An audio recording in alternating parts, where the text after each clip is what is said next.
What, we some kind of Suicide Squad? I am Iron Man. You are a toy! I live my life a quarter mile at a time. Server Anakin!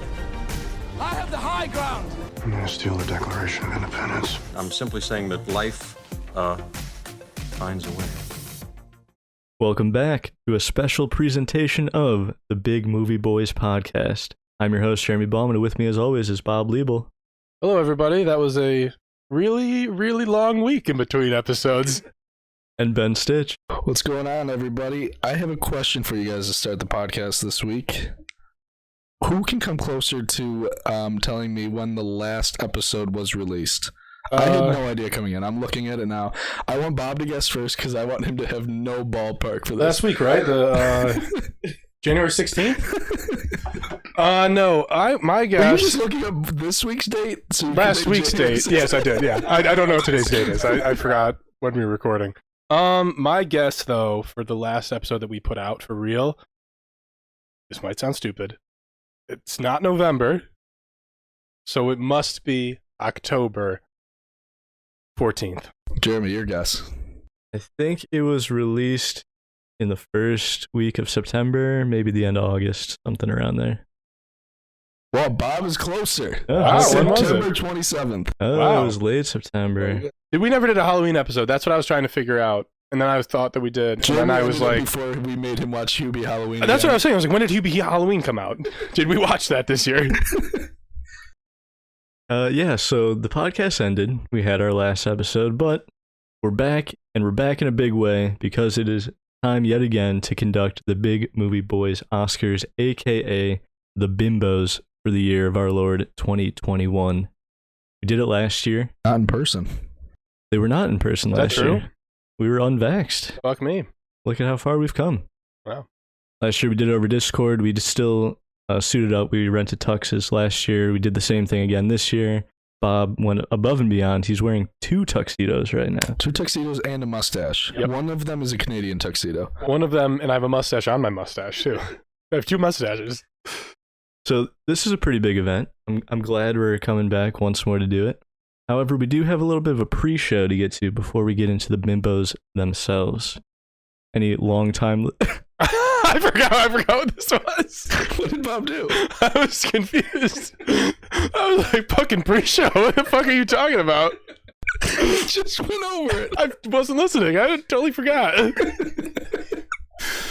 Long-time listeners of the podcast might remember, and that clearly doesn't include Bob, that we did a movie draft last April. No fucking clue when we did this draft. Look that one up. Basically what we did is we went through, we each picked 6 movies that were supposed to come out in the year of 2021, and we scored points for those movies based on its opening weekend box office. We each picked 6, however, we were going to knock down our worst performing movie. Only our top 5 would count. That was to accommodate if any movies got pushed into the next year or anything like that. I have a question. Can you name all of your movies that you guessed? I can't. I had A Quiet Place, Space Jam 2. We're going to get into it in 2 seconds if you want to know for sure. I want to see how you can guess it. I don't even remember. You had Spider-Man, that's all I know. All that I need. All right. So 2021 is over. We have the results for all the movies that we picked. And to recap in the order that we drafted, I had the first overall pick, and my team ended up with F9, Ghostbusters Afterlife, Eternals, Shang-Chi and the Legend of the Ten Rings, Jungle Cruise, and Dune. My best performing movie was Shang-Chi and the Legend of the Ten Rings. My worst movie was Jungle Cruise at 35 million. That one got cut. That one doesn't get added to my point total. F9, Eternals, Shang-Chi all around 70 million. Ghostbusters and Dune around 40 million. Pretty consistent performance overall. F9 at the 70 million is the one that I didn't know. But I didn't know that was pulling like Marvel movie numbers. I'm surprised it's not 200 million. It was such a great movie. Ghostbusters Afterlife at 44 million is also surprising that it outdid Dune. Dune was on HBO Max. Fair. So that certainly was going to hurt the box office there. I had the first overall pick. I committed to the bit. I selected F9. You didn't commit. You wanted it. So I wanted it. I think we were all going to draft it. Spider-Man may have been projected number 1, but I said, nope, I'm going to put all my money on F9, and we'll see if it paid off. Bob was the next one. Oh, I don't like that screen I'm seeing. Oh my god, but look at that top movie. Holy Bob's fuck. team included Spider-Man No Way Home, Venom Let There Be Carnage, Top Gun Maverick, Paw Patrol the movie, The Suicide Squad, and Jackass Forever. Bob's best performing movie was the best performing opening weekend of all movies in 2021, with Spider-Man at $260 million. He also had the second best performing movie with Venom Let There Be Carnage at $90 million. Surprising. He also picked the only two movies to get delayed, which were Top Gun. I still fucking win. Holy shit. Top Gun Maverick and Jackass Forever both got pushed into 2022. And then on top of that, you had the worst performing movie of all the ones that were drafted. Who could have guessed Paw Patrol the movie would have only made $13 million? I don't like Suicide Squad with only the $26 million. That was one that I did feel good about at the time. I'm trying to do mental math real quick. I cannot. One of your strong suits. Everyone knows me and mental math were like peanut butter and jelly. Bob might win because of fucking Spider-Man when he had 4 horrible choices. But could you imagine if I had even one more movie on here? You know what I mean? Like, I'm only going with 4 movies here. You guys are all going with 5. And I don't even know. I might still win. I definitely didn't finish in last. No fucking We'll way. find out. Ben, the final team, he went with Space Jam, A New Wow, Legacy, I wish I didn't go with Space Jam for my first pick. Black Widow, A Quiet Place 2, No Time to Die, Boss Baby Family Business, and Halloween Kills. Your best performing movie was Black Widow at just over $80 million. And who could have guessed your worst performing movie would have been Boss Baby Family Business at $16 million? I don't think my movies ended up to be Spider-Man just from looking at it. Our idea to take children's movies, I remember when we were doing it. Backfired. We're like, oh yeah, man, like you got to take your kids to the movies. Like everybody has multiple kids. They got multiple tickets. Like it's gonna fucking work, and it did not. No, it did not. Yeah, you were fairly consistent outside of that, though. The rest of them kind of between 30 and 55 million, but consistency doesn't add up to Spider-Man, potentially. So, a little fun fact, though. No Time to Die, you'll see, made $55,225,007. That's fun. So, we have all of them there. Bob, what's your mental math telling you? How are you feeling? About $1 billion is my guess. All right, well, the winner and biggest of the biggest movie boys for the entire year of 2021 is... Oh, damn, I fucking killed you guys. Shit. Bob had a total of $389,525,534 between just 4 movies. Wow. That's the first challenge you ever won. Good thing it was the biggest box office movie of all time. This happened to be the one that I picked. Can you like put in moments right now where I said throughout the podcast that I was going to win? You guys are all making fun of me for all the delays and the Boss Baby and whatever the fuck movie I picked. And I said all I needed was Spider-Man. You kept saying it was going to get delayed. I came in second, 301 million. Spider-Man almost did make more than you, Ben. And Ben made only 3 million more than Spider-Man at 263.5 million. That is kind of nuts when you think about how much money Spider-Man made. It's pretty Jesus. absurd. Normally, when we do a Biggest Movie Boy Challenge, the loser has some sort of punishment. I thought we'd do something nice for whoever came in first place, and the prize for this challenge, even though we didn't discuss it ahead of time, is if you have any outstanding punishment movies you haven't watched, you can be absolved of those and not have to watch cool. Geostorm. Cool, thanks. If that applies to anyone here. Bob, So- you finally won. You finally won after all the guarantees, after all the promises to the fans. Wow. And the podcast is over. All it took was this thing to end for me to get my first win. That's actually the secret reason why I ended the podcast. I didn't want to reveal that Bob was going to win the I thought it movie was going to be draft. closer, honestly.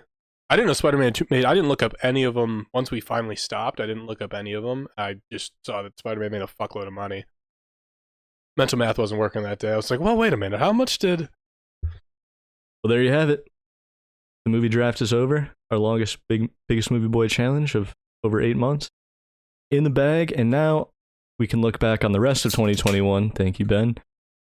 With this year's biggest movie boy Oscars, aka the BMBOs, and we'll start with the tried and true category of best episode of the Big Movie Boys podcast. Our nominees include Two Towers Are Better Than One, the best movie of the 80s, Fasten Up for F9. We finally watched Rush Hour, 2021 Halvesies, LeBron versus MJ debate gets settled, Divorced Dad Energy, and the end of an era. Ben, it's like voting for your children. We've said it before. How did you narrow this one down? Yeah, this was tough for me. I always liked the halvesies and bimbos ones. I feel like I had more fun. I can actually remember those ones better. End of an Era was too sad for me, so I definitely didn't vote for that one. And we had 11 people on the Academy this year, so that's who it's coming down to. It's not coming down to just us three in a unanimous decision here, but that's a good point. We probably should mention that. Much like last year's bimbos, we did have our Academy of Boys vote on this one, so 11 people voted.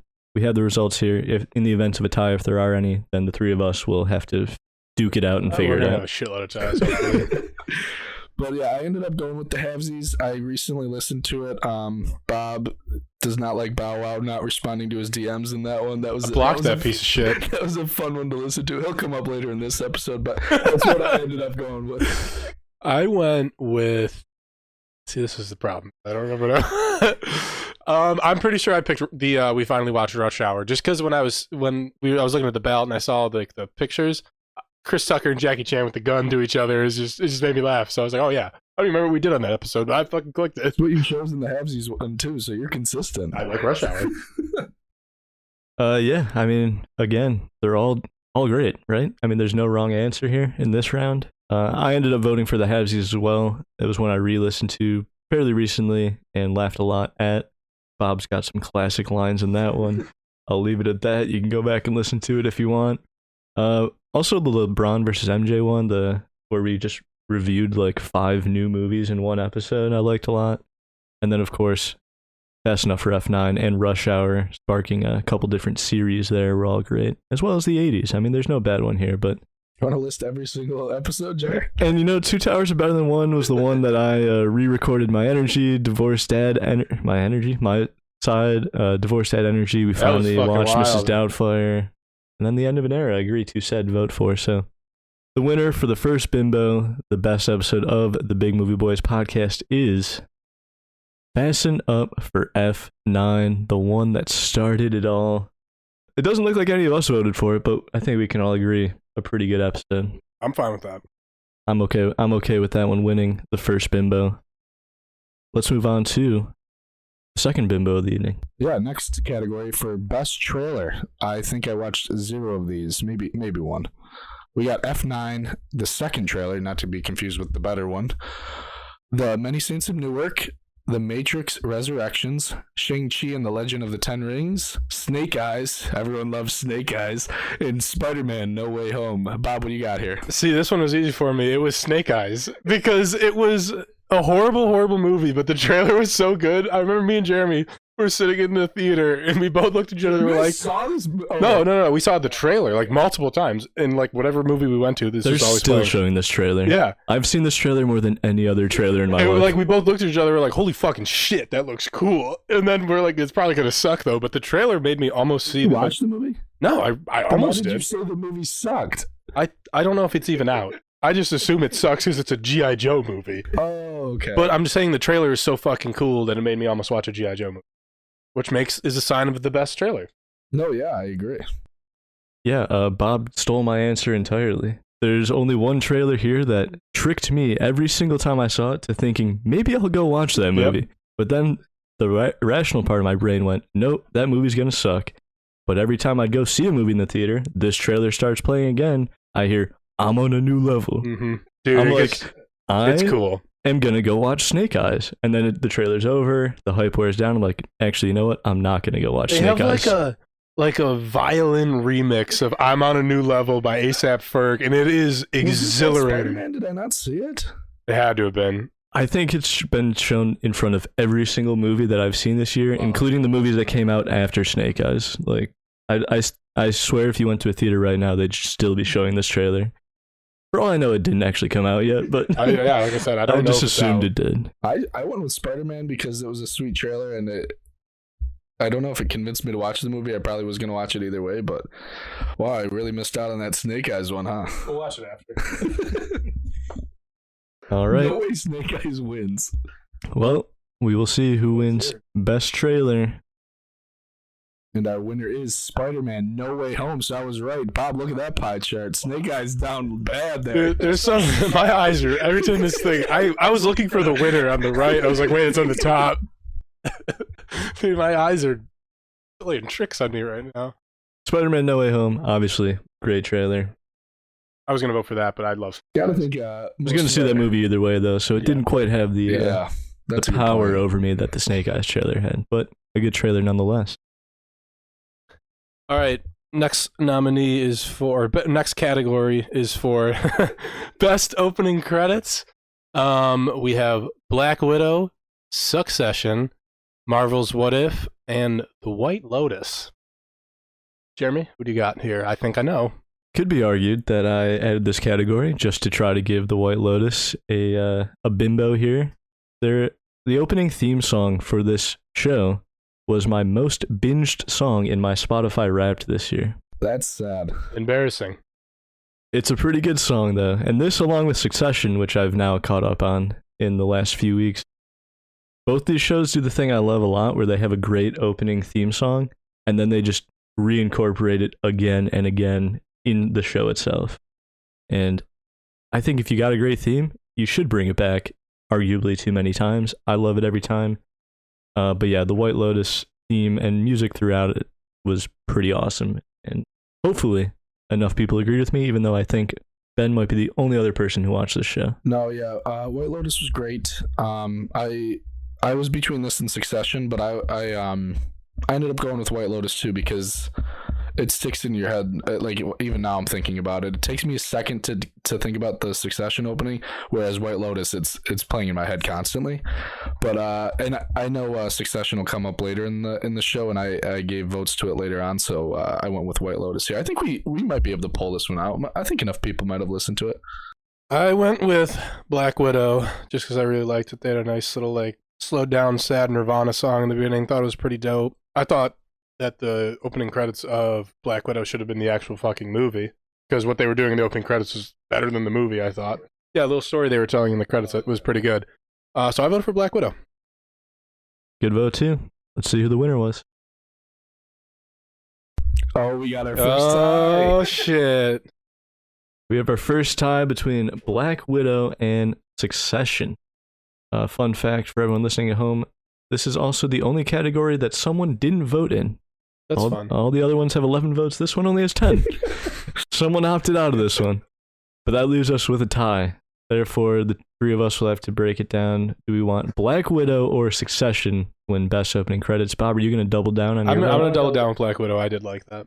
Can we double down and say White Lotus and see if we can't get this thing back up? Unfortunately, the rules say that we can only vote on the ones that were tied for. Fuck, voted for Succession. Succession here. Well, I think my brother watches it. Who the fuck did vote for Succession? I thought he would have picked White Lotus. Did I vote for Succession? Wild card. Well, I just sang the praises of Succession, but I'm going to vote for Black Widow. God damn it. It's the only MCU movie with an intro opening like credit scene. Usually they save that for like between the first like mid-scene credit thing at the end. And the cover of Nirvana is pretty dope, and they do kind of tell a cool story over the opening credits, so I'm going to give it to Black Widow.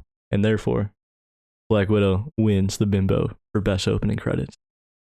Congrats, ScarJo. Naturally, we need to move on to best post-credits scene. The nominees include Black Widow, Eternals, F9, Ghostbusters Afterlife, Shang-Chi and the Legend of the Ten Rings, Spider-Man No Way Home, and The Suicide Squad. Ben, did you stick through the credits on all these movies to vote as knowledgeably as possible? Considering I only saw 3 of them, definitely no. Ghostbusters, I would have walked out halfway through the movie itself. But I think I voted for F9, but I can't remember because now I'm like, I think I really liked the Suicide Squad one. I voted for F9. I don't remember what the post-credit scene was.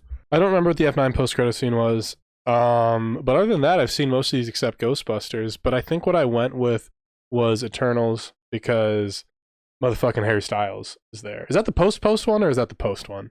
And are those the same? I think in terms of this category.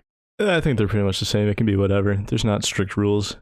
But I am going with that one because Harry Styles you already voted, so it doesn't matter. Pretty fucking cool if you ask A little me. late to start asking questions about what the categories are. Yeah, I voted for F9.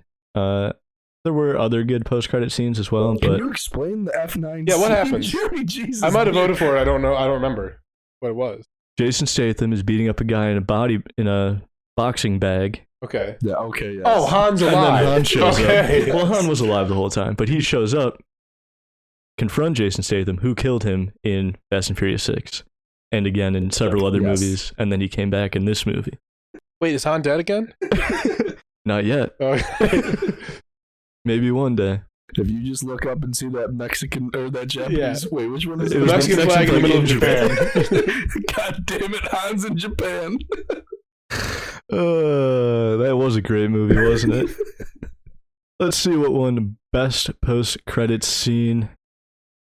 We have a tie. Yes. Wow. Yet again, between F9 and Shang-Chi and the Legend of the Ten Rings. I'm going to double down on F9, although I would say Shang-Chi probably would be my number 2 and the best Marvel post-credit scene, in my opinion, from this year. Who the fuck voted for Shang-Chi? Who the fuck voted for Shang-Chi? F9. You. After Jeremy filled me in on what actually happened in the post-credit scene is F9. I guess Bob did vote for Eternals because there's one vote there. All right, we're gonna make this a clean sweep, right? Because I'm going F9. Yeah, all right.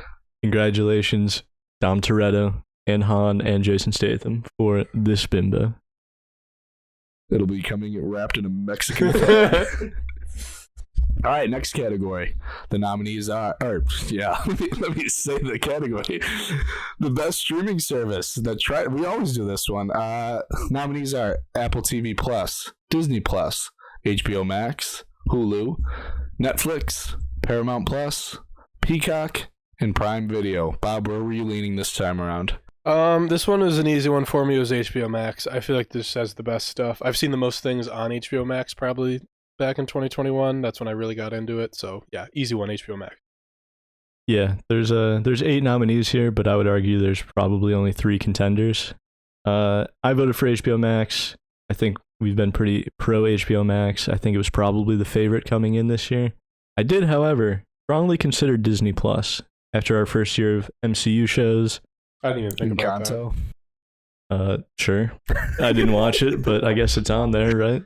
Watch The Star Wars shows, Book of Boba Fett's going on right now, as well as did Mando season 2 come out last year? I don't even know. Couldn't even tell you. But ultimately, what Disney Plus lacks is what HBO Max has in spades, which is diversity in its catalog. Disney Plus is kind of a one-trick pony.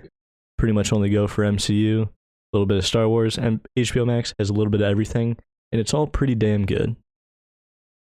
Yeah, I also went with HBO Max here. I think it's going to end up winning. Netflix, I think the first time we ever did this, Netflix won. Last time, I think HBO Max won.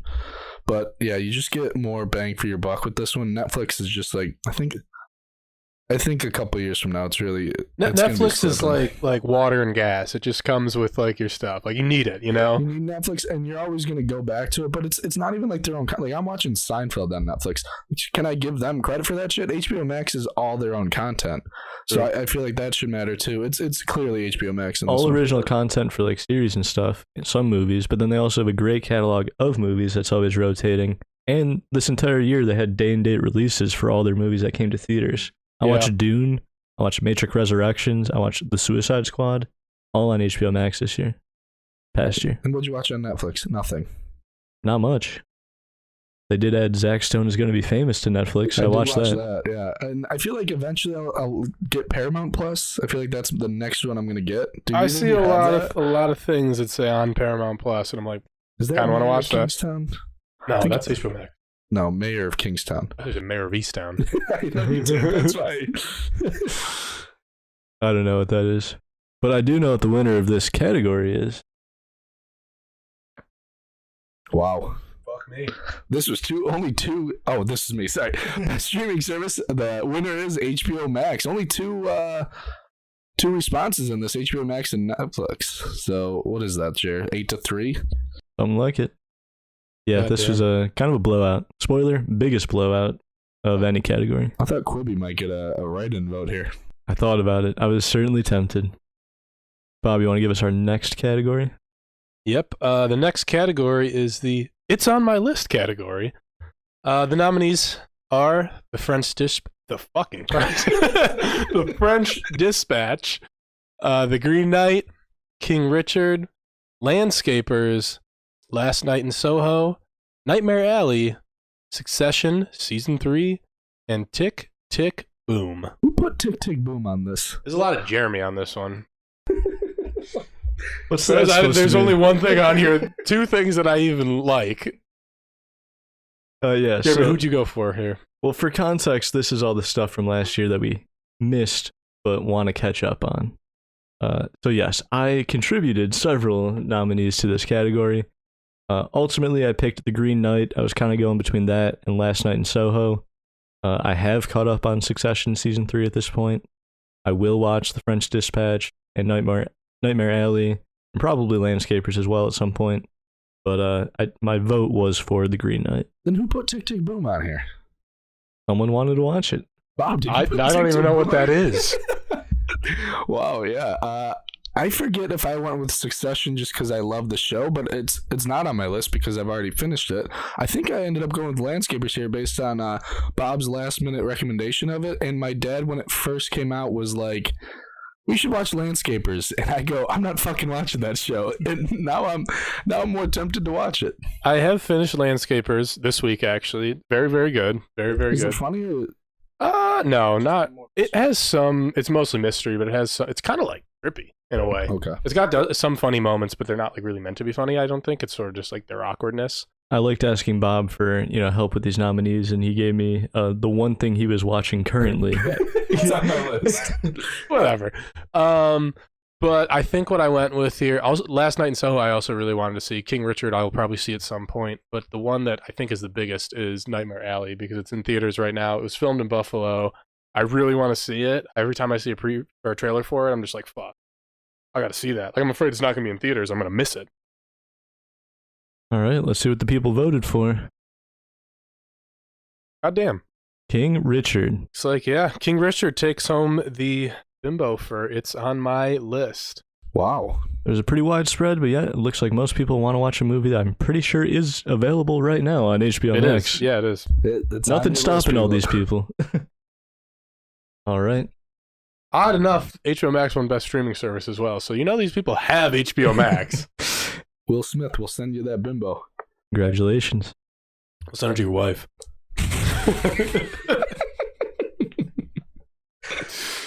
All right. Now we move to a bit of a downer note. We're going with the worst of the year.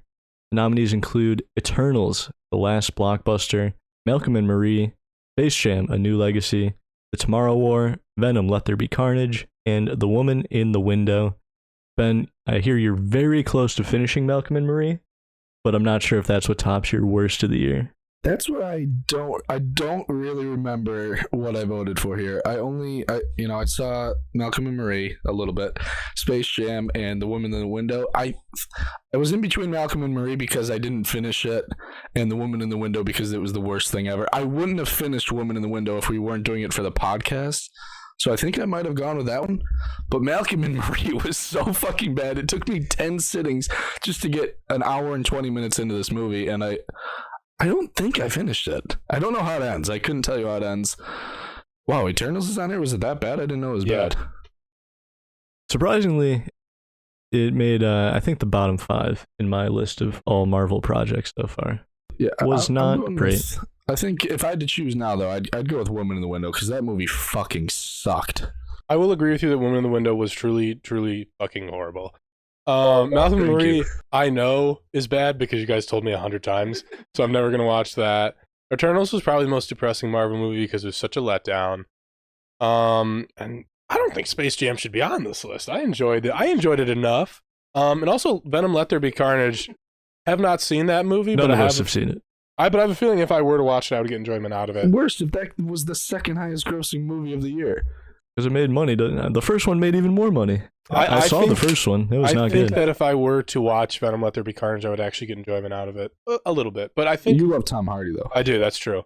But my vote was for Eternals just because of how much it let me down, because of how good it should have been. They had a goddamn Academy Award-winning director. It was a Marvel Great property. cast. Yeah, amazing cast, and it fucking was the worst fucking Marvel movie ever. Eh. Maybe not. Recency bias hard. Worst Marvel movie ever made. My vote was kind of a throwaway because I knew no one else was going to join me on this one. I went with the last blockbuster. I think it was even more of a letdown than Eternals, just based on what the premise was and what the final product was.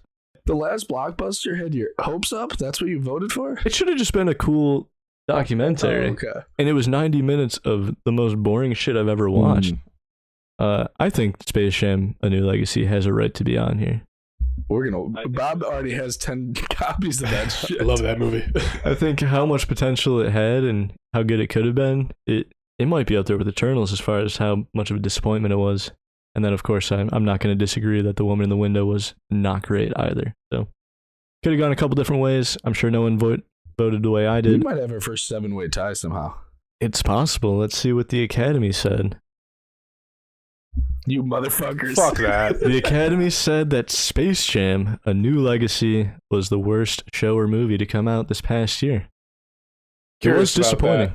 Didn't Sheriff vote? Sheriff, our resident Space Jam expert, voted. And nobody here voted for it. Yeah, but he hates fucking LeBron. He's a Jordan stan. Of course he voted for this. Well, That's true. He was campaigning with the rest of the Academy to get this to be the winner.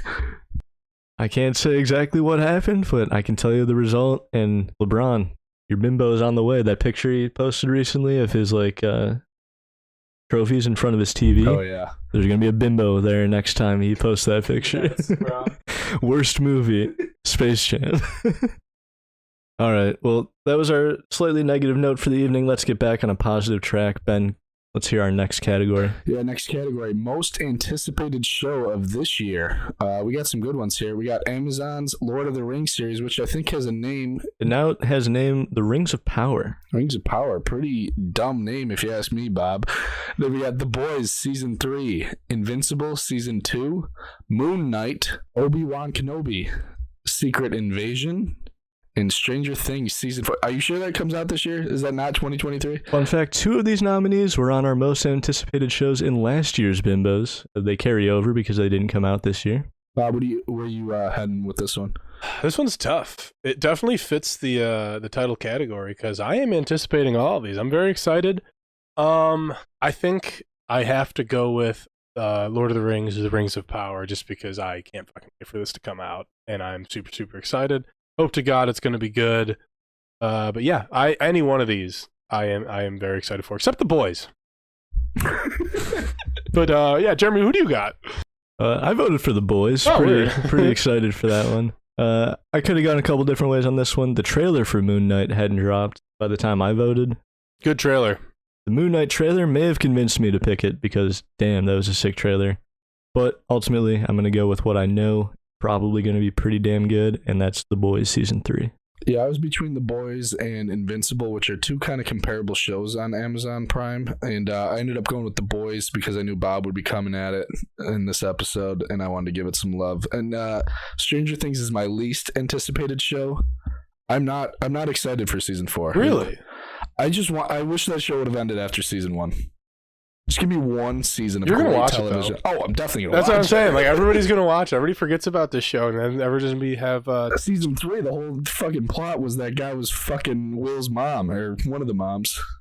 I don't remember anything that happened. I have to rewatch everything before they come out because when did that come out? 2018 maybe? When was the last Stranger Things? 2018 sounds right to me. I'm not even making a joke. I'm pretty sure that it came out in like 18 season or 19. Season 1 was 2011. We were in 7th grade when that first season came out. Okay, so maybe I'm going to change it. I'm joking. It might be, I was going to say, it might be 2016 then. Was I in high school? College? Jeremy, what do you got? Did you go? Yeah. What did I say, Bob? The Boys? I said The Boys. And I think this was my category, right? All right. Well, let's see what the Academy thought the most anticipated show was. Our winner is another tie. Wow. Fuck this. We got a tie between The Boys and Stranger Things. People are going with the tried and true. These are the later seasons of all the shows that were listed there. I'm going to double down on The Boys. I'm going to echo basically everything Ben said. I'm going to pick Stranger Things. Yeah, I'm going with The Boys. Well, there you have it. The Boys, officially. Bob endorsed. Somehow, most anticipated show. You would like it. Yeah, but there was so many other things there that I actually am excited for. I don't know how the one thing I haven't seen wins. No, I think I would like it. You like Invincible?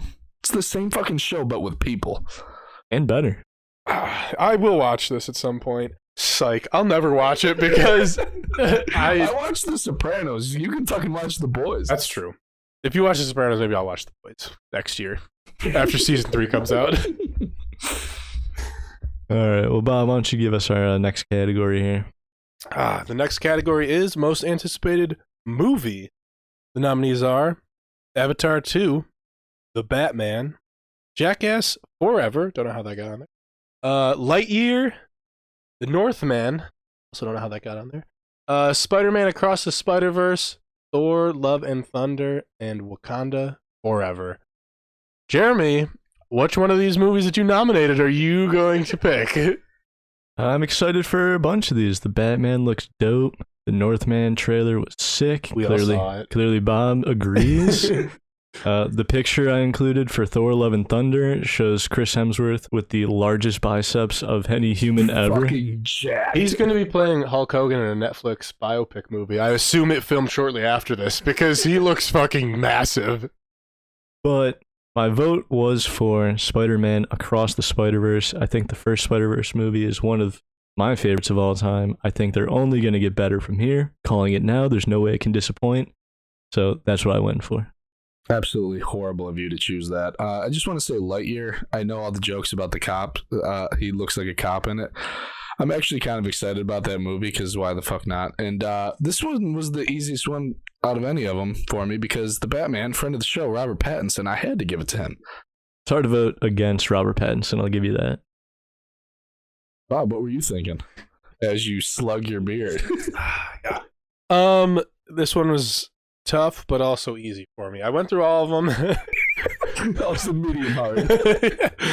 I mean, like, I'm excited for a lot of them. Like, Lightyear, I think, is actually going to end up being really, really fucking cool. You know, when we do the 2022 BMBOs next year, I have a feeling Lightyear is going to be, like, a popular one. Avatar 2, if you're just looking off of the title category, anticipation. Yeah, it's I mean, 6 years, 10 15 years. 10 years in the making of anticipation there. Same people in that movie? I have no idea. That's a good question. But ultimately I went with the Batman just because friend of the show. I'm anticipating this because it looks like it's either going to be really, really fucking good or it's going to disappoint. I heard it's the longest comic book movie of all 3 time. hours, just shy of it, 258, 255, something like that. I mean, in the trailers it looks incredible, but it's one of those things where it looks so good, you're like, oh, they're gonna somehow they're gonna fuck it up, you know? Like it's one of those things. It's rated PG-13, which I'm not a fan of. I think. No, give me R all day. That's what I think. DC. The only way they're gonna actually do well and make good movies, and because all their fucking PG-13 ones aren't good. Think about the good DC movie. The Suicide Squad. Joker, Suicide Squad, the motherfucking Zack Snyder Justice League. Those are all the DC movies that I actually fucking like. They're all R. And they made it like a noir film.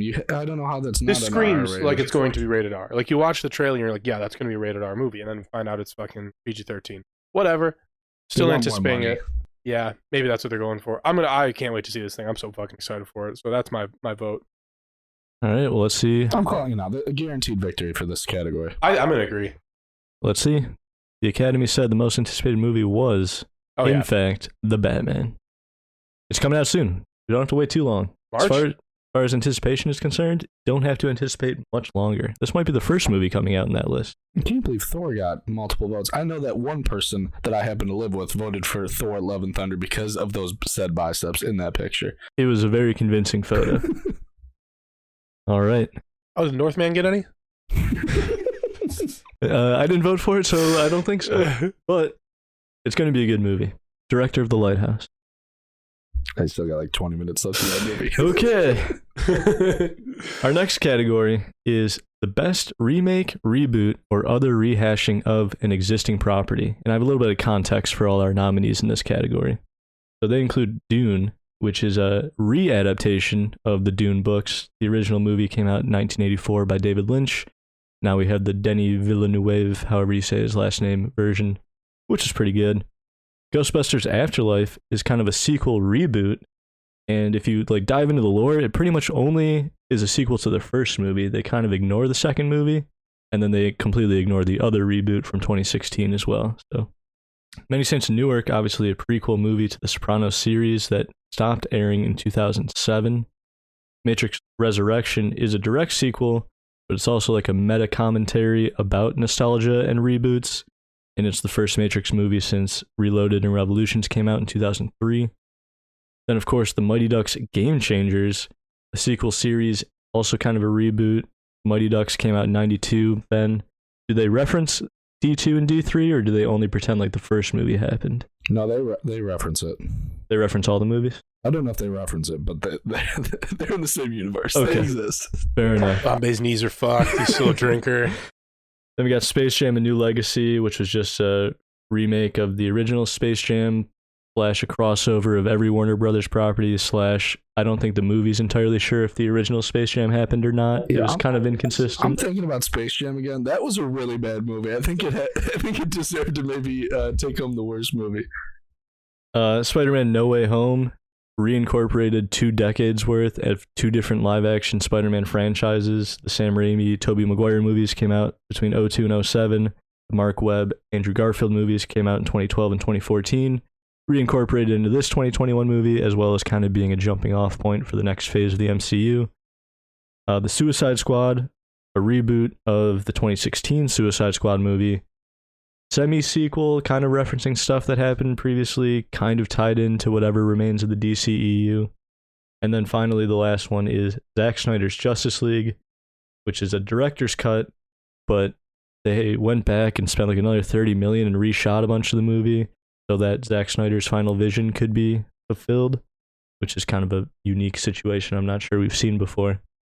So that's the context provided for all the nominees in this category. With that in mind, what did you end up voting for, Ben? Yeah, this one was an extremely tough category for me. I really enjoyed the movie Dune, and I think I will like Many Saints of Newark. I just finished The Sopranos recently, so I want to let that breathe a little before I watch the movie. And then obviously Mighty Ducks is just close to my heart. It's my baby, and but I didn't go with it. I'm pretty sure I went with Spider-Man: No Way Home because just out of all of them, a little nostalgia with the first like Tobey Maguire movies. I don't give a shit about the Andrew Garfield movies, but like seeing the Green Goblin come back, that was pretty fucking sweet. So basically, I'm voting for this because of Willem Dafoe. That's what I went with, Bob. See, for me, I didn't pick Spider-Man. This was, I think, the best one, just because I know the title kind of has like a lot of different ways that it... Yeah, Jeremy just wanted to throw a shitload of movies in here. But for some reason, the way I look at it, I don't look at like them bringing back those characters. I just like, it's the multiverse. Those characters have always been there. You know, that's the way I look at it. So it's just another movie in the series, basically? Yeah, that's the way I would look at it. And, you know, it leaves the door open for similar things happening with, you know, other stuff. X-Men or something like that. Yeah, I think that's how we're going to see that stuff incorporated, which then I will just consider it's just part of the MCU. It's always there. It's just multiverse. I did see like John Krasinski is supposed to be like I forgot who he's supposed to be. Mr. Fantastic. Oh, that's yeah. been That's like gonna be... fan casted for like the last 5 years though. But the Suicide Squad also, I don't know. I wanted to vote for that. And the Many Saints of Newark I also really, really like. Those are kind of like the 3 I was looking at. But you went with Mighty Ducks. But I did go with Mighty Ducks. Yeah, I'm not even joking. I went with Mighty Ducks Game Changers. Yes. I couldn't decide. And I go with the best product on the screen. The reason I picked it is because I think of like 2 of my favorite things we've done on this podcast is Jeremy's recaps of F9. And then the fucking recaps of Mighty Ducks Game Changers, because every week I felt like I was actually watching the fucking show. I feel like I know everything that happens in this show. That was one of my favorite things we did on the podcast. It's our first time back. I went with Mighty Ducks Game Changers. I hope that wins. Me too. Vote. I'm going to tell you right now, I didn't vote for it, unfortunately. With the context of remakes, reboots, and all that good stuff, I went with what I thought was kind of the coolest and most unique approach to that, which was Zack Snyder's Justice League. Something we've never really seen before. We've never had a big blockbuster, big budget movie. They go back, add another $30 million to the budget, let the original director fulfill his vision, and then just release it on HBO Max, a full 4-hour cut. Pretty wild. We watched that movie, right? We did. How many sittings did it take you? At least 3, right? I think it might was 3 or 4. So because it was like such a unique situation, and it ended up being a better version of the movie, and I enjoyed it, fairly well. That's what I ended up voting for. But let's see what the Academy ended up voting for Best Remake, Reboot, or Other Rehashing of an Existing Property. The Bimbo winner. Yes, we have our first 4-way tie. We have a 4-way tie. Oh, I know. Oh, yeah. Let's go. Yes, let's We have go. a 4-way tie between Dune, The Mighty Ducks Game Changers, Spider-Man No Way Home, and Zack Snyder's Justice League. Are we all just going to double down? No, Jeremy, give your vote first. Are you doubling down? I'll vote for The Mighty Ducks Game Changers. That's odd because I will also vote for the Mighty Ducks Game Changers. And I have to make up for my obvious error by voting for Spider-Man the first time around. The Mighty Ducks, you're getting your bimbo, your well-deserved bimbo. Lorelai Gilmore and Gordon Bombay. It's in the mail. The one down part about this is Gordon Bombay won't be in season 2 because he refuses to get vaccinated. He's a true American, Bob. Wait, well, Gordon Bombay refuses to get vaccinated? That's the least surprising news. Alcohol. Yeah, COVID's not getting in that body, dude. There's so much liquor in there. Gordon Bombay is a guy who cares about what goes into his body, so that makes a lot of sense to me. All right, well, congratulations, Mighty Ducks. A well-deserved victory. I think we can all agree on that. I was going to buy alcohol if he's not able to get into the fucking Disney Channel original movie over here. Or Disney Plus. It's a Disney Channel. I shouldn't have this one. Yeah, this one makes sense for me to be having. Have Jeremy fucking read it. No, he you just two in a read the row. last This one. is your fucking category. Nah, I'm doing it. Yeah, we have our best category here. We got Best Time to Be Alive, Best MCU Entry. Me and Bob really pushed for this one. Jeremy didn't think it should be a category, but we made him put it in here. We got Black Widow, Eternals, The Falcon and the Winter Soldier, Hawkeye, Loki Season 1, Shang-Chi and the Legend of the Ten Rings, Spider-Man No Way Home, WandaVision, and What If, ... question mark, What Season 1. If? Bob, what did you go with? I'm thinking about it. I don't remember. It was either Spider-Man No Way Home or WandaVision. And I'm pretty sure I went with Spider-Man No Way Home. But WandaVision is pretty fucking dope. But yeah, all these are pretty great except for What If. But yeah, Spider-Man just really takes the cake, all $260 million of it. Bob just called Eternals great. Mark that down at home. I'm pretty much going to agree with Bob. I think Spider-Man was the best movie of the year. Shang-Chi was also pretty great, though. And WandaVision was probably the best show, although I could make an argument for Hawkeye as well. But ultimately, I went with Spider-Man No Way Home in this category. But what a time to be alive it is. Yeah, I wish I wouldn't have voted for this one looking back, but I've only seen 2 of these things. I went with Spider-Man No Way Home. I got to think this might be a clean sweep, if I'm being honest. So was the other one WandaVision that you saw, Ben? Yeah, WandaVision. Any of these other ones interest you? You going to go back? They're all on Disney Plus now. No. Okay. Let's see what the Academy said.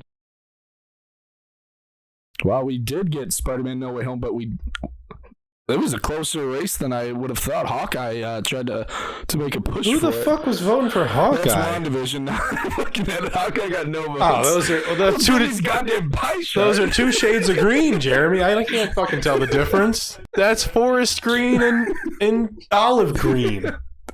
Yeah, that was close, but yeah, Spider-Man No Way Home gets it.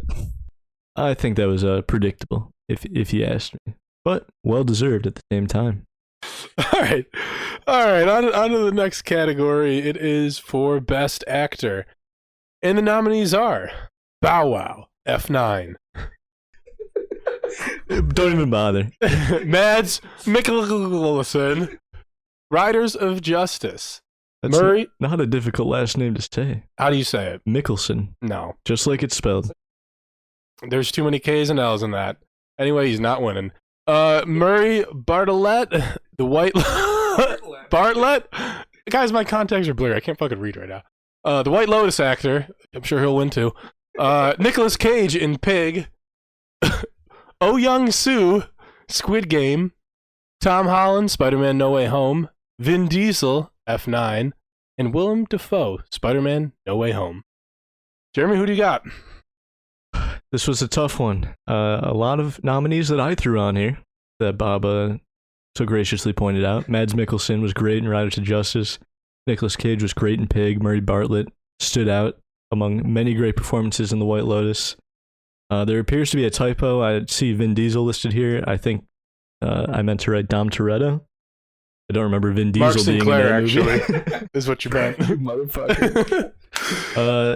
I didn't vote for any of the ones I made sure were nominated in this list. I'm pretty sure I went with Oh Young-soo in Squid Game. Basically that episode 6. Is that the one with the marbles? Pretty much got him my vote here. But I could have gone a couple different ways, so we'll see what the Academy had to say.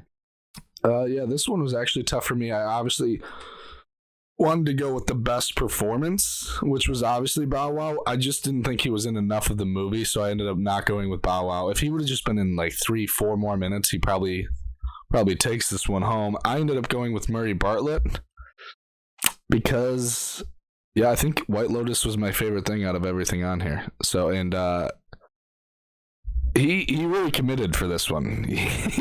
For people who don't know, I won't spoil it, but he really commits in his role in this one, and I got to give it to him. My vote is for Bow Wow. You hate Bow Wow. He's blocked. Gotta do it though. Gotta do it. I don't. So what if we have our we have some problems. Me and Bow Wow. It's well documented. Sometimes me and him get into it. Sometimes we don't agree on things. But you know what? I can't deny a good performance. I can't deny a bimbo to the best actor probably alive. So you know what, Bow Wow? We'll send you the bimbo if you respond to my fucking DM. You piece of shit. Perfect. I'm glad we could close the book on the Bob v. Bow Wow beef that has been started. All right. Let's see what the Academy had to say for Best Actor. The winner, Willem Dafoe, although it was quite split. What the fuck? I gotta say no. I thought it was going to be Tom Holland. I think this is very, very good as well. But I thought it was going to be Tom Holland. I don't know. He's the supporting actor of the movie. But he steals the show in every scene he's in. There's no denying that. He is really good in this. I can live with this. I can't believe Bow Wow got 2 votes. Can't believe Bow Wow got... I wish I would have voted Who for the Bow fuck Wow so else? it could be a tie. Who the fuck else voted for Bow Wow?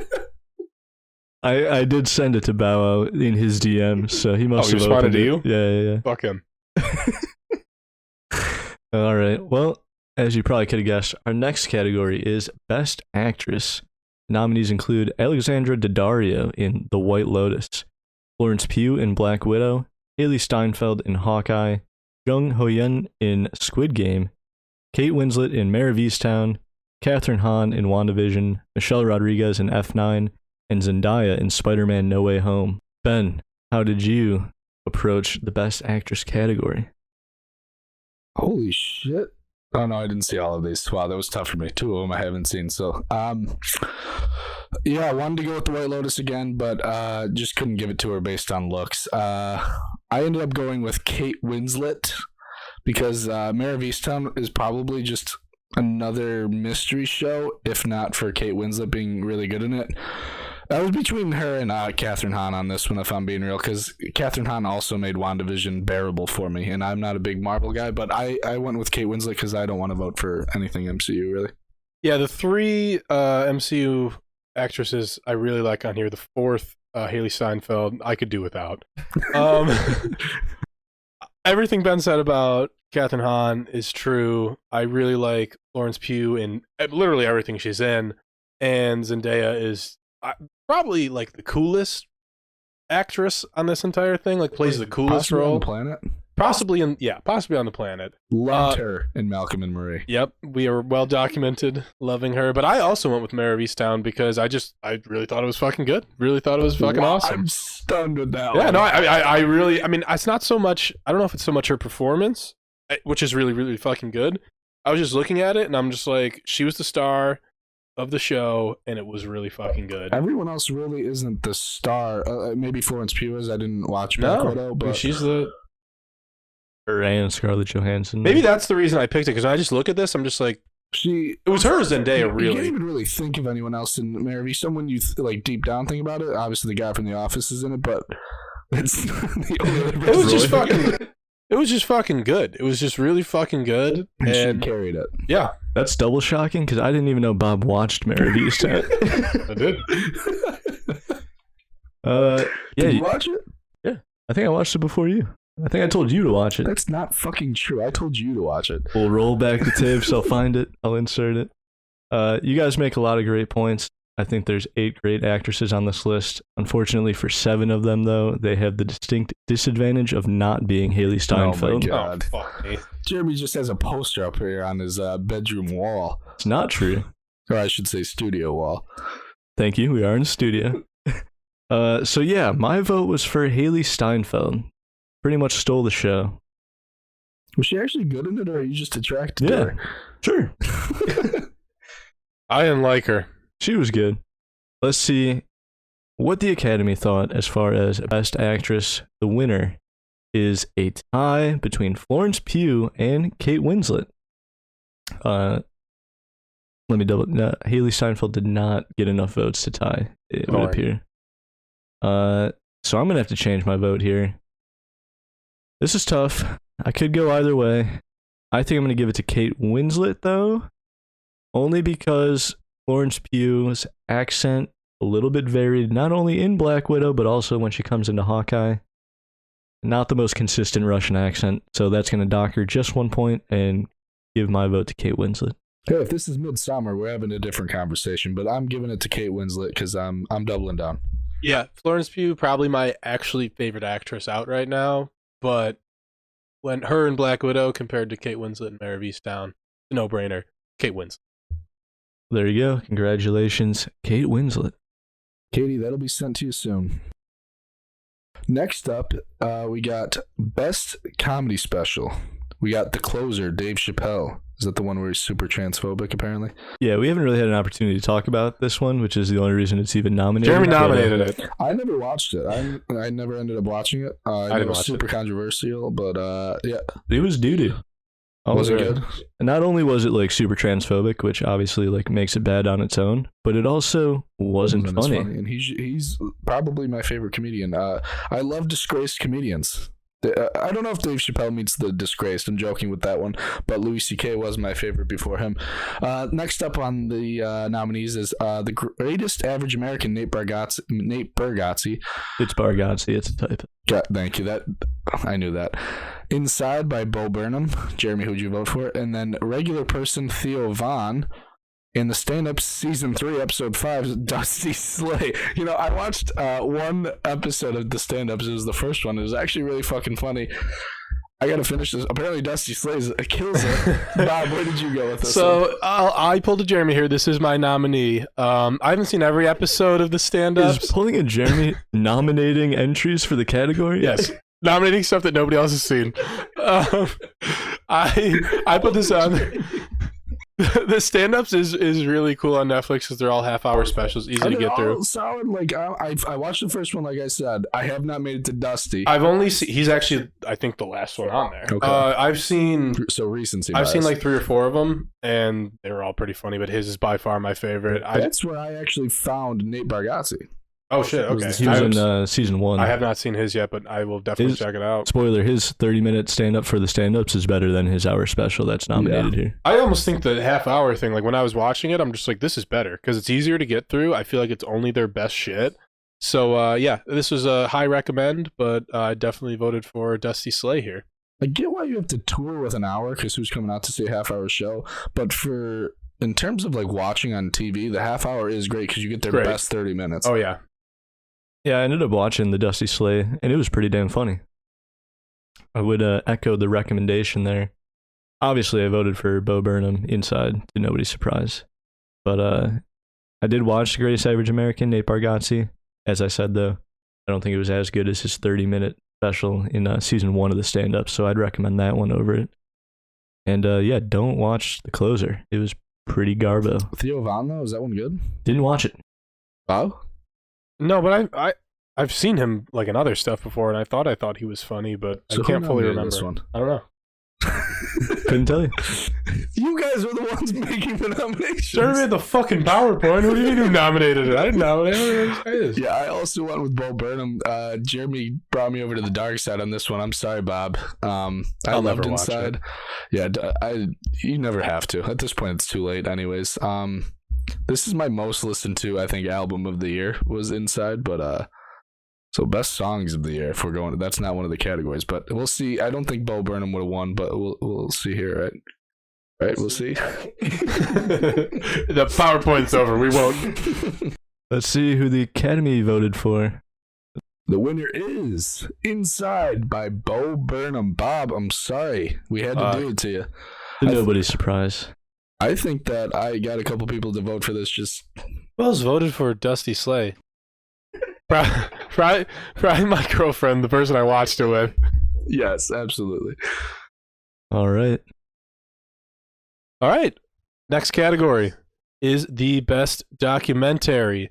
And the nominees are Ellen V. Farrow, Billie Eilish, The World's a Little Blurry, Hard Knocks, In Season, The Indianapolis Colts, Harry Potter 20th Anniversary, Return to Hogwarts, Into the Storm, and Tiger King 2. Jeremy, who do you have for best documentary? I've only seen one of them. It's the one that got in on a technicality, since it technically came out on the 1st of this year. But the Return to Hogwarts was pretty awesome. I liked it a lot.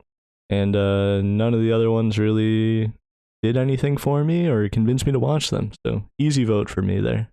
This one was really tough for me considering I haven't seen any of them. I almost would have voted for the Colts if they made the fucking playoffs, but would have been cool. Suck. Would have been really cool. I watched 10 minutes of Tiger King and turned it off because it was horrible. Hogwarts is on my list. Wasn't in that category. I went with Alan V. Farrell just because Bob had said it was good. Yeah, that's literally all I went off of. Yeah, I remember when Bob said it was good too. Bob, how was it? I have seen the first 2 episodes of Alan V. Farrow. It might be like 8 or 9. I don't know. I haven't seen them.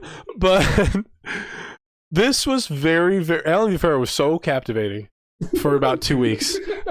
But I never finished it. So that's going to get my second place vote.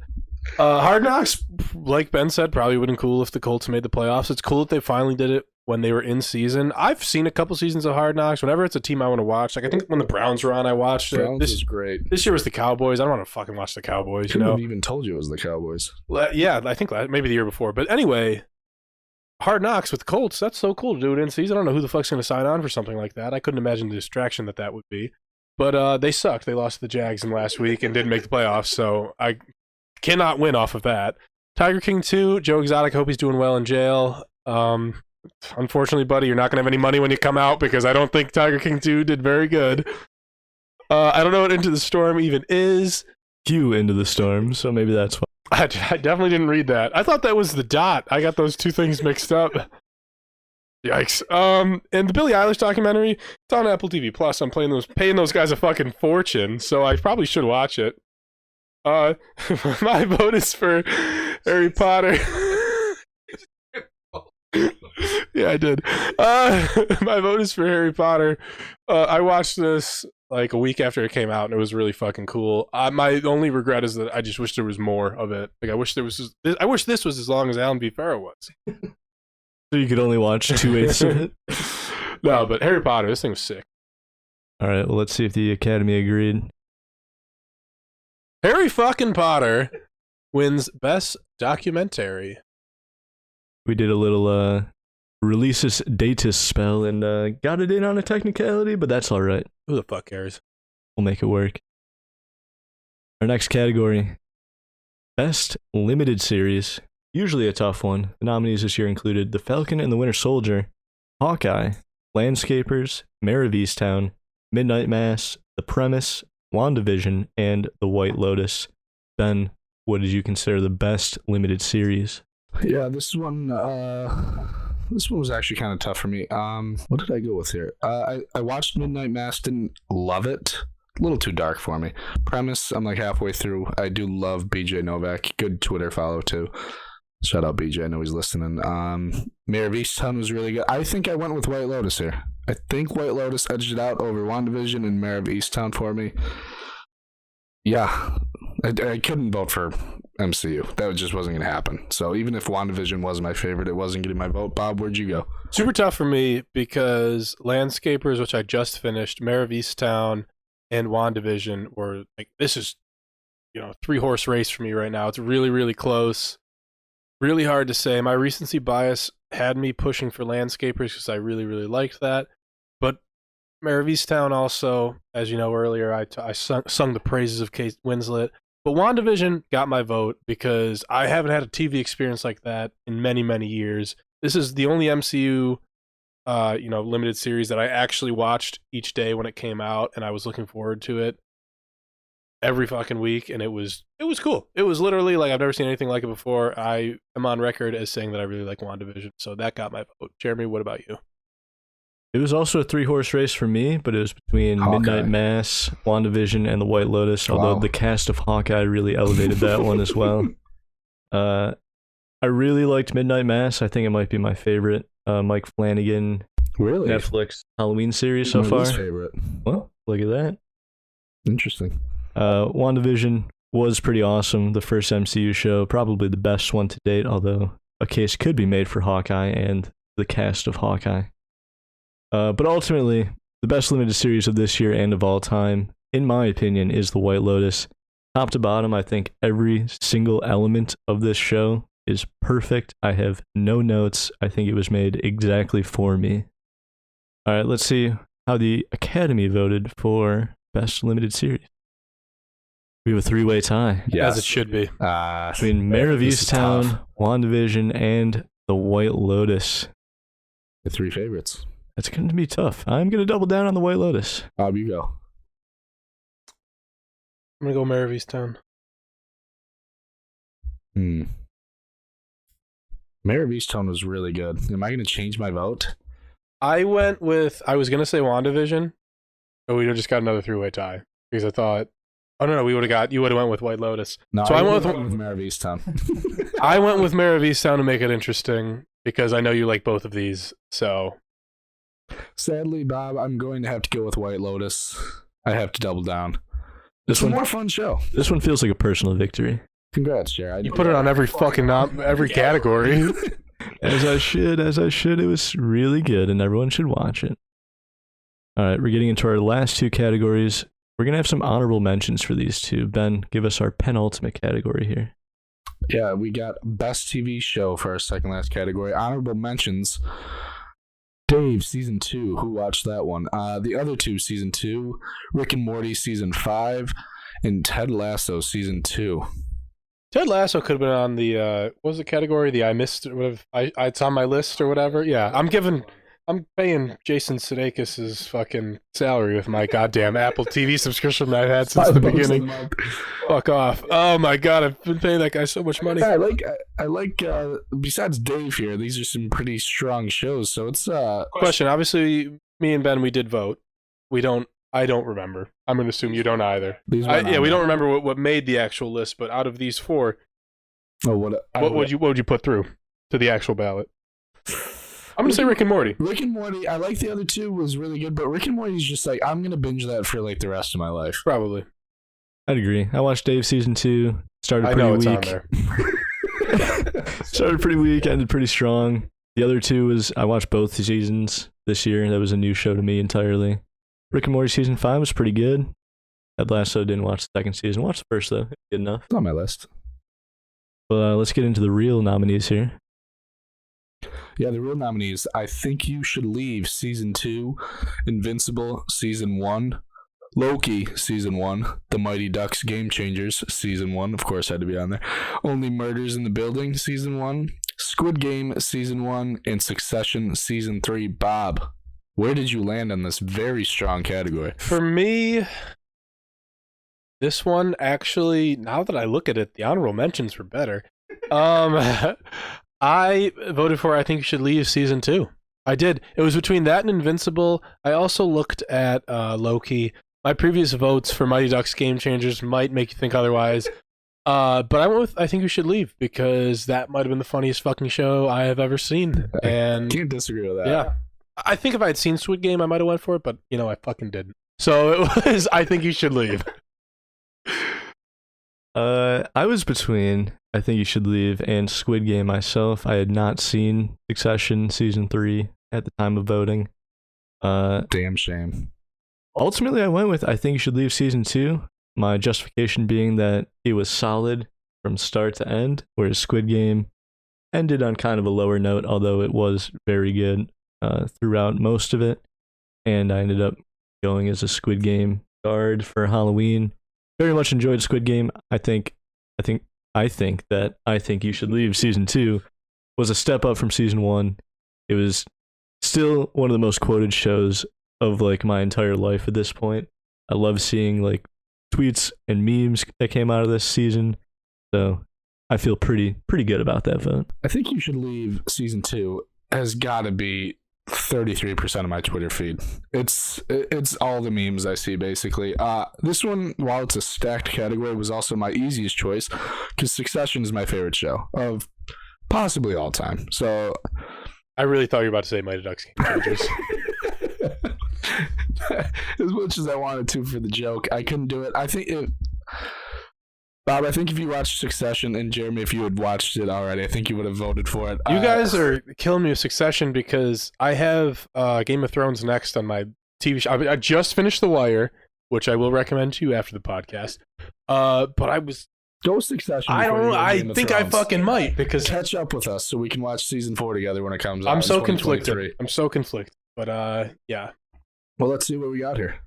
For the record, I probably would have voted for Succession had I seen it. I appreciate that. The Academy said. And our winner is, even without the votes from you two, Succession season 3. That was close. Wow, I'm surprised because Liz voted right in this, Bob. I'm surprised. I think You Should Leave didn't get the third vote it needed. Yeah, she loves that show as well. She might have accidentally voted for Succession. I'm okay with this. Succession is probably objectively the best one here. To be in the same category as Mighty Ducks Game Changers. No wonder we don't do this show anymore. This is a very serious award show. Yeah, how the fuck did Mighty Ducks get in over like Rick and Morty? Some shows are better than others. All right, Bob, let's take us home with our final category. The final category, the biggest and the most important category. Actually, this is more prestigious than an actual Oscar. It is the Big Movie Bois Bimbo Award for Best Movie. We're going to start with the honorable mentions, and there are way too many of them. We have Cherry, The Many Saints of Newark, No Sudden Move, No Time to Die, Pig, The Power of the Dog. You watched that one? Haven't heard of that. Red Notice and Riders of Justice. Let's do the same thing we did with the TV show honorable mentions. Red Notice was an honorable mention. Which one would you push through if you had to? I mean, we're running into a similar situation where there's like several movies in this honorable mentions list that are objectively better than all the movies that made the ballot. Unfortunately, you guys didn't watch Pig or The Power of the Dog or Riders of Justice. I've heard Riders of Justice is very good. Well, they got a shout out. My push through would probably most likely be Cherry or The Many Saints of Newark. I'm going to lean towards Cherry because I do love Tom Holland. Stop naming movies now, Bob. I'm with you on that one. I haven't seen Many Saints of Newark, but I love The Sopranos, so I gotta think I'd end up liking the movie. But I would also push through Cherry if I had the vote, I guess. Which I did have the vote, and I didn't choose to push on to the Cherry. real guys, man. Let's see it. Nominees for Best Movie are A Quiet Place Part 2, Black Widow, Don't Look Up, Dune, F9, Ghostbusters Afterlife, The Mitchells vs. the Machines, Shang-Chi and the Legend of the Ten Rings, Spider-Man No Way Home, and The Suicide Squad. Fuck? That's what we came up with? There's some better movies. Way better movie. Who the fuck is Mitchell and the Machine? Jeremy, who do you got? Probably Mitchell and the Machine, right? I mean, I put that one on there because it was good and we didn't have any animated movies, but yeah, all the good movies were in the honorable mentions, but if I'm going to sift through the trash we have here, Dune was really good. I liked that. I liked Black Widow better than most people. F9, cinematic masterpiece. Shang-Chi was really good. I really enjoyed The Suicide Squad. Ultimately, given this list, I was pretty much down to Dune or Spider-Man No Way Home. I ended up voting for Spider-Man No Way Home. I think they used nostalgia and the previous iterations of Spider-Man in such a great way that it didn't feel cheap. It didn't feel like, remember this Spider-Man villain? Remember these elements from the Amazing Spider-Man movies? It felt motivated. I think it's the best use of rehashing old properties that we've ever seen before. So because of that, I went with Spider-Man No Way Home. This category was really tough because there's not one movie that really jumps out at you as like, oh, that's the best movie. And I had some ones that I really enjoyed. A Quiet Place 2, Dune. F9 was just the most fun because we had a lot of fun with that movie. And Spider-Man No Way Home. We were drunk. We were drunk. Yeah. I ate like 3 hot dogs before that. We got pretty drunk. It was a wild time. Wild time to be I remember alive. that one for a while. Yeah, that'll be a fun one to look back on. I ended up going with Kids will love that story. I tried to take this one a little seriously, and I went with A Quiet Place 2. I really enjoyed it in the theater, and nothing really stuck out. Like Dune maybe would have won it for me if I saw it in theaters, but like it kind of came down to like F9 and A Quiet Place 2 because those were the 2 movies that I saw in theater, and Spider-Man No Way Home, but it's not my favorite because I can't go MCU obviously. And yeah, I just went with A Quiet Place 2 because, you know, shout out to Buffalo. Yeah, for me, I really like The Quiet Place too. If we did this 10 more times, yeah, I might be picking A Quiet Place. Don't Look Up, I just watched last week. Really liked that a lot as well. Black Widow, I don't know what it's doing on here. Dune is probably good. I haven't seen it. I don't fucking know. Ghostbusters Afterlife, don't even know how this was. It shouldn't even be on the honorable mentions. I don't even want to go through the other ones, honestly. Don't. F9 was fantastic. Truly, truly good. Shout out to my homie Bow Wow. But that will be a shout out rescinded if you don't respond to my motherfucking DM, you piece of shit. But my vote's easy. It's for Spider-Man No Way Home. This movie doesn't even feel real to me. Sometimes I think about that I saw this in the theaters. As a huge fan of Spider-Man growing up, it's well documented. I've told you guys this story multiple times. The first time I heard the F word was after I saw the first Spider-Man when I leaped down my stairs. Stupidity was... I was full of stupidity as a child. I thought I had web shooters. I had just seen Spider-Man 1. It was 2001. The towers had just fallen, and I'm falling. I'm falling down my 12-set staircase in my parents' house, throwing up my web shooters at nothing, slamming into the bottom of the ground. My Literally never heard this. You've never heard this story? First time I heard the F word. I'll never forget it. It's 2001. Like I said, the towers had just fallen. No, I was so fucking stupid and such a dumb kid. I liked the first Spider-Man movie so much that I jumped down my staircase. You were 6 and genuinely thought your hands were Yes, I was that stupid. It was also impressive. I made it all the way to the bottom. I was a very athletic kid. That's hard for a 6-year-old to do that. Anyway, my grandfather yells, "What the fuck?" And it's stuck with me ever since. But I love Spider-Man. I even like the Andrew Garfield ones, and I love Tom Holland, obviously. But just the fact that they were all in the same movie together and that this thing exists, it doesn't feel real to me. Like, I think about it sometimes, and like I've seen it one time. I haven't been back to the theaters to see it again, but I'm like, holy fucking shit. They put my favorite superhero movies, and they just said, let's put them all fucking together, Bob. And I did. That's what they said. Listen up, Bobby. And I called my grandfather, and I said, fuck. It's just crazy. It's like we grew up with Spider-Man, though. At least for me, that's how I feel with it. So it's probably my favorite movie, and I don't even think it exists. Like, I think about it, I'm like, is that movie real? Did I come up with it in my imagination? No, I didn't. It's real, and it's probably going to win the best bimbo movie of all time. What a fucking monologue that was. That was from the heart. It is the only movie I saw in theaters twice this year. Let's see if the Academy agrees with Bob's heartfelt speech. No shit. They do. The winner of Best Movie in a no-brainer motherfucking landslide, it is Spider-Man No Way Home. Only 3 movies got votes. Wow. Spider-Man A Quiet Place Part 2 came in second, and Don't Look Up came in third. The only ones to get votes. How do you feel, Bob? You're taking home this one. Yeah, I am. You came up with the idea. Yeah, I did. All right, boys. That's another Bimbos in the bag. How do we feel? We'll see you in 6 months for the halvesies. Yeah. All right. Well, I have no outro planned. There's no episode coming next week. So with that, we'll bid you a farewell, and we'll see you when we see you. Go Bills.